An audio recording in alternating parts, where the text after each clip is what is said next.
Antes de comenzar de lleno con lo que quiero manifestar, quisiera partir esta presentación con una cita de Enrique Lev, economista y sociólogo ambiental. La cita dice así: en este punto de la historia, que nos llama a discernir entre la promesa y el terror, una pulsión, una esperanza, un palpitante, quizá demasiado ilusa, llama a pensar la vida desde la angustia del mundo en llamas, desde la llama del erotismo de la vida, que llama a pensar, a decir, a emancipar y a restaurar la vida en esta tierra. Esta cita siento yo que expresa de muchas y diversas formas lo más profundo del dilema y de las problemáticas actuales de este mundo, los cuales caen y recaen constantemente en el mismo punto de partida. Esta cita condensa varios siglos de desarrollo del pensamiento moderno, de la razón y de la sublimación del mundo ante lo humano. Nos habla, en primera instancia, del momento decisivo en el que nos encontramos frente al inminente colapso del mundo entrópico. Nos habla del precipicio y del abismo en el que nos encontramos, y nos llama a pensar entre la promesa de un mundo mejor y el terror del fin de los tiempos. El deseo, la esperanza, el amor a la vida, a la naturaleza, al mundo y sus conjuntos para hacerle frente a las crisis que nos mantienen frente a este abismo. Nos invita a restaurar nuestras formas de conocer y acceder al conocimiento, la forma en la que nos vinculamos. Nos llama a buscar e indagar acerca de nuevos mundos posibles aún por vivir. Bueno, con toda esta introducción, creo que ya se puede identificar el tema del que vengo a hablar. Y efectivamente, vengo el día de hoy a hablar sobre ningún tema nuevo o novedoso. No vengo a realizar ninguna propuesta de la que no se haya hablado antes. Mucho menos vengo a relatar algo que ninguno de los presentes sepa o maneje. No vengo el día de hoy a comentar ni a insinuar alguna nueva forma de pensar, ser o estar en la vida. Vengo el día de hoy a hablar sobre la vida y sus condiciones. Vengo a hablar sobre la hipocresía de la academia y la necesidad de volver a mirar el posicionamiento y el lugar que usamos en la sociedad. Vengo a hablar de un algo del que todos somos conscientes y aún así nadie se hace cargo, aun y cuando no es tema del cual se pueda trabajar de forma individual. Vengo el día de hoy a hablar sobre la vida y el arrojo al eterno olvido. Vengo a hablar sobre la cuestión ambiental. Pero entonces, si todos somos conscientes de la problemática, del fenómeno, de la cuestión ambiental que nos aqueja hace ya algunas décadas, e incluso, si somos algo más estrictos, hace ya algunos siglos, ¿por qué se hace necesario venir a este espacio a hablar nuevamente sobre esto? La pregunta puede ser respuesta desde varias y múltiples aristas. Puede, por ejemplo, ser abordar la pregunta filosófica que Husserl levantó referente al mundo de la vida y la articulación de cada uno de los elementos del mundo sensible. Podemos especular e indagar en los aspectos de la ideología o post-ideología que describe Zizek y el deseo de cambiar y transformar el mundo que se aloja en el fondo del mismo concepto. Sin embargo, vengo hoy a relatar sobre la construcción histórica que nos ha arrojado frente a este precipicio, a este abismo. Tal y como lo ha referenciado Lev desde ya a principios del siglo, alertándonos y permitiéndonos ponerle un oído a ese ruido, a ese particular sonido que resuena como una fuerte campana, alertando sobre el peligro inminente que nos aqueja. En este sentido, esta alerta se escuchó por vez primera en la historia de la humanidad al mediados del siglo XX, alertándonos y anunciándonos la inminente crisis ambiental planetaria, alertándonos que esta cuestión no es un mero fenómeno natural, una catástrofe geográfica de la Tierra, sino que es una problemática, un fenómeno, una crisis civilizatoria referente al posicionamiento humano sobre la naturaleza, lo natural, los sentidos y destinos de la vida traída a la mano del pensamiento y la racionalidad moderna, hallando en los límites del crecimiento económico, alcanzando y sobrepasando la capacidad de carga y funciones de resiliencia de la frágil trama de la vida en la biosfera. La modernidad, el razonamiento moderno y los resultados de los postulados de Descartes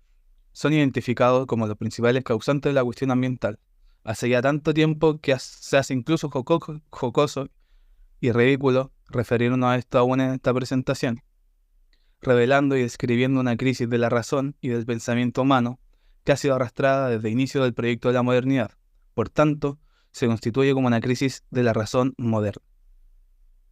En este sentido, en donde el modelo cultural y el modelo económico, el androcentrismo y la objetivación de los saberes científicos validados socialmente, la dicotomía entre el ser humano y la naturaleza, junto a la explotación y manipulación de esta última, son identificados como los principales factores que han desarrollado la problemática medioambiental en todo el mundo. Grandes personajes y pensadores de la humanidad han advertido ya hace bastante tiempo el destino que estaba por venir y que nos mantiene hoy en día mirando hacia el vacío. La célebre afirmación de Nietzsche, "El desierto crece", sembró la semilla del nihilismo de la razón allá por los 1979, mientras que Heidegger caracterizó el mundo de la Gestalt gobernado por la tecnología a mediados del 1950. Por otro lado, Freud desentrañó el inconsciente de lo Unheimlich, manifiesto del malestar de la cultura a principios de los 1900. Más recientemente, La nube de smog de Italo Calvino y La primavera silenciosa de Rachel Carson ponían de manifiesto una visión fantasmagórica del mundo contaminado por venir de Fernando Pessoa, inaprensible ante la razón y los sentidos. Pero fue, con los límites del crecimiento, estudio publicado en la Conferencia Mundial de las Naciones Unidas sobre el Medio Ambiente, celebrada en Estocolmo en el año 1972, en donde se logró finalmente hacer eco de la alarma sobre la catástrofe inminente que se estaba desarrollando en el planeta. Bastó con que el objeto y la forma material del proyecto de la modernidad manifestara una crisis, para que se escuche y se le ponga atención a esta alerta que llevaba ya sonando y siendo ignorada, y solo porque se puso en riesgo a la economía.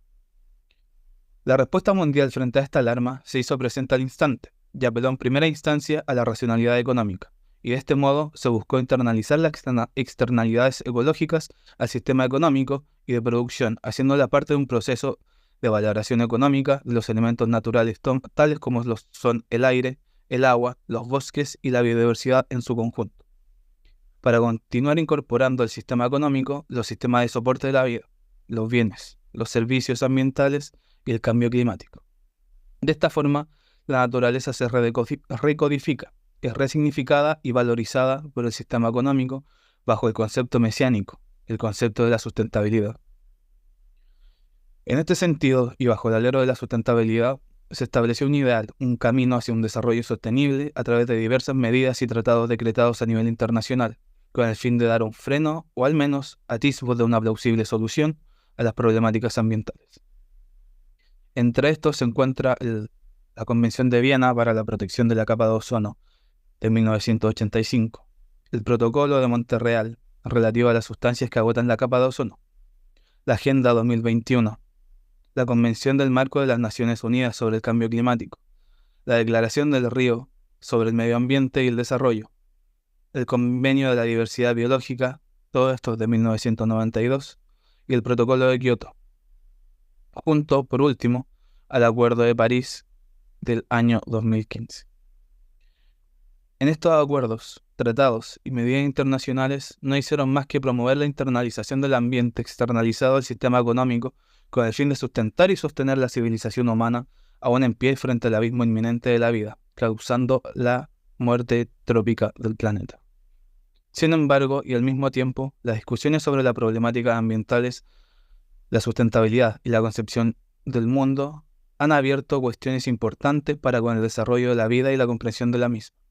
Por un lado, se cuestiona la sustentabilidad económica en razón de lo que se desea hacer sostenible y sustentable.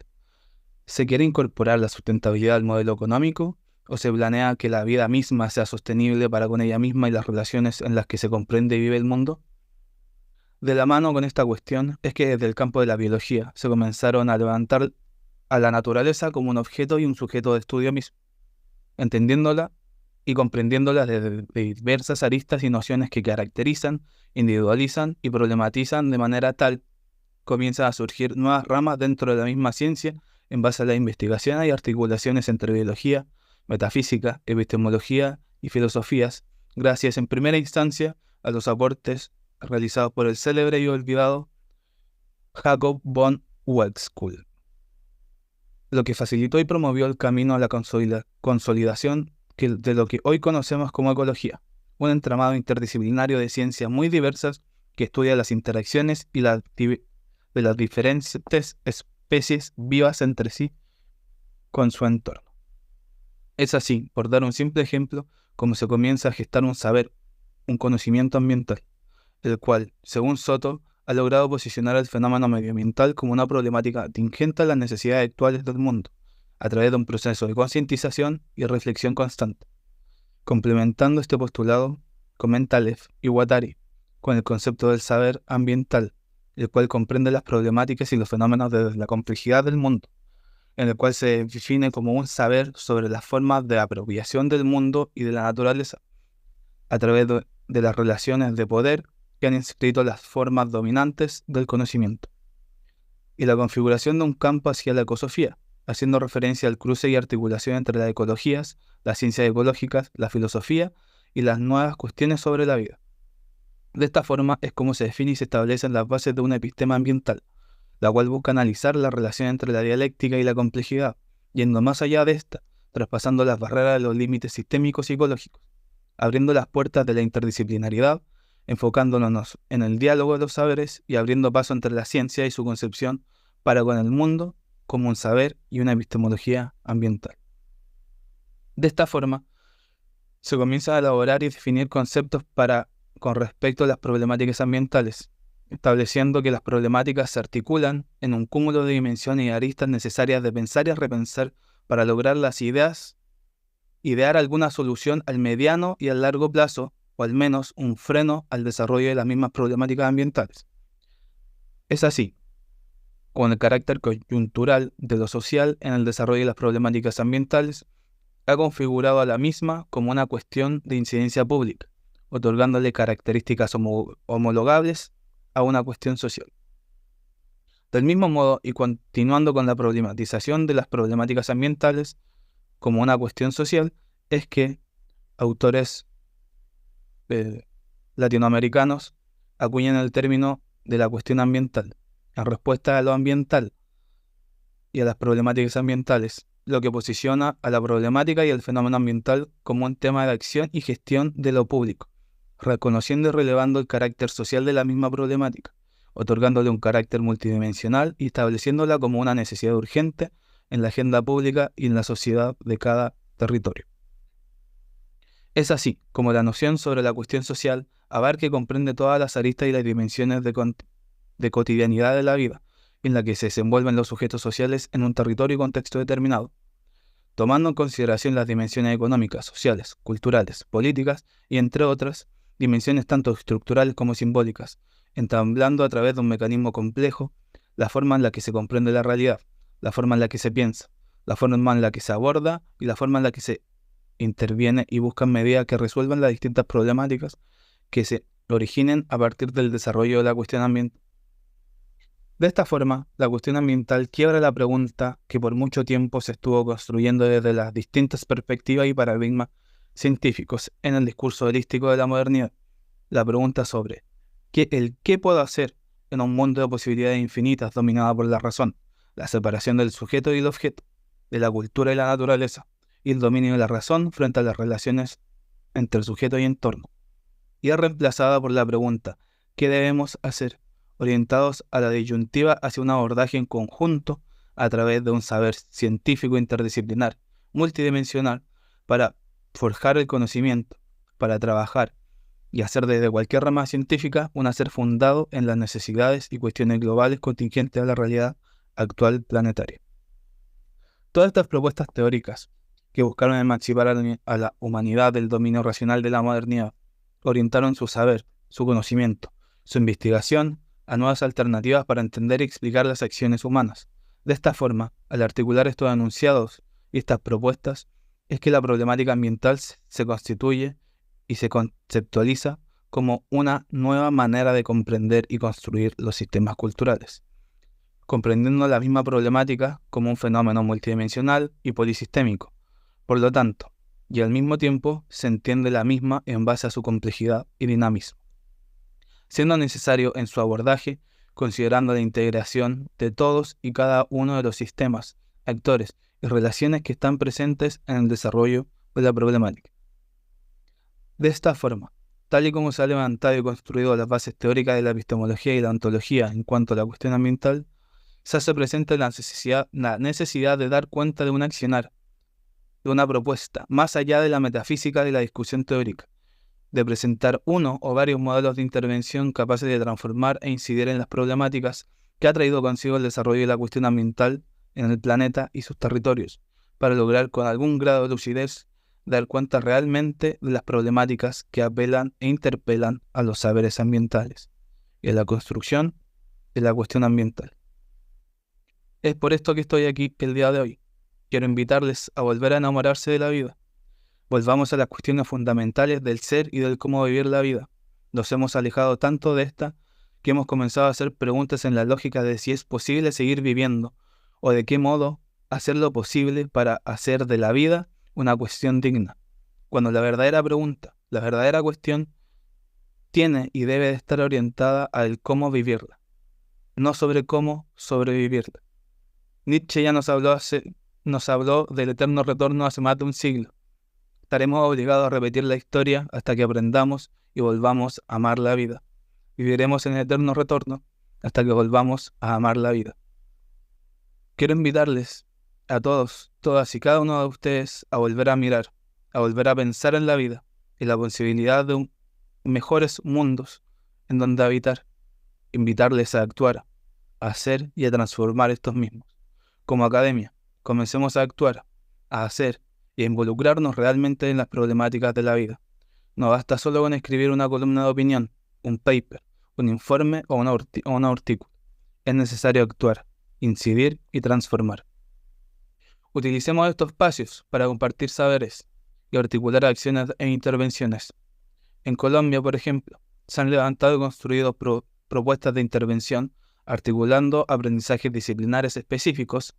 que se han colado y formado a la base de políticas públicas eficientes. En Puerto Rico, al menos se han dispuesto cátedras y se han vinculado y articulado sus saberes y conocimientos con la acción práctica de sus propias problemáticas y acciones territoriales. ¿En qué colabora la academia chilena en el mejoramiento o la transformación social dentro del país? Las disciplinas tienen límites, las problemáticas sociales no. Les invito a repensar la forma en la que se ha pensado, que se está pensando, en la que se está trabajando y abordando nuestro quehacer. No digo que escribir una columna de opinión, un paper, un informe o un artículo no sirva para nada. Digo que no es suficiente. No nos arropemos en la comodidad de la academia. Este es un espacio revolucionario. Aprovechémoslo para algo útil.